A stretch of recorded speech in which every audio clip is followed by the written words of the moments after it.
ক্লাসে ছিলাম। তো এখন আমাদের কোচিং শুরু হয় নাই।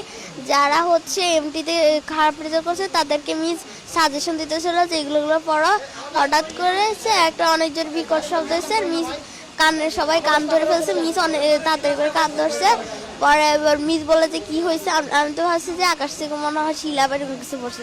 পরে আমরা যখন বেরোইছি দেখি যে যেখান দিয়ে আমরা সিঁড়ি দিয়ে ক্লাসে উঠি সেই সিঁড়ির জায়গাটা পুরোটা পুড়ে গেছে। আর সিঁড়ির ওই পাশে কিছু 7-8-এর ছেলেরা পড়তো, ওদের ইয়েটা পুরো পুড়ে গেছে, সিঁড়ির সাইড পুরো পড়ে গেছে। ওখানে অনেকে মানে গড়াগড়ি করতেছে, 7-8-এর ছেলেরা তো ভয় দৌড় দিতে গেছিলো। আগুনের পরে অনেকে গা লাল হয়ে গেছে, অনেকের খুব জামা কাপড় পুড়ে গেছে, তারা মাটিতে শুয়ে শুয়ে গড়াগড়ি করতেছে। আমাদের লয়েড মিস বলতেছে যে তো আমরা সিঁড়ির দিকে দৌড় দিতে, আমরা ভাবছি যে মিস যেটা বলছে এটাই ঠিক। আমরা সিঁড়ির দিকে দৌড় দিছি, মিস বলছে আগুন নিভে গেছে, ধোঁয়া উঠতেছে।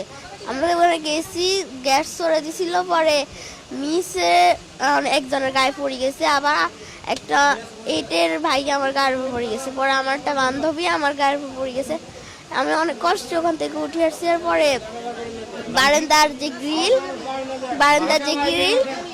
কিছু ফায়ার সার্ভিসের লোক আসছে, তারপর কিছু আর্মি লোক আসছে, এসে ওরা গ্রিল ভাঙার পর আমাদের ওখানে ট্রান্সপোর্টের যে গাড়ি রাখা হয় ওখানে একটা গেট আছে, গেট ভেঙে গেট হচ্ছে জানলার সাথে দিয়ে লাগাই দিয়েছে যাতে সিঁড়ির মতো করে যাওয়া যায়। পরে 7-8 জন মিলে নামাইছে।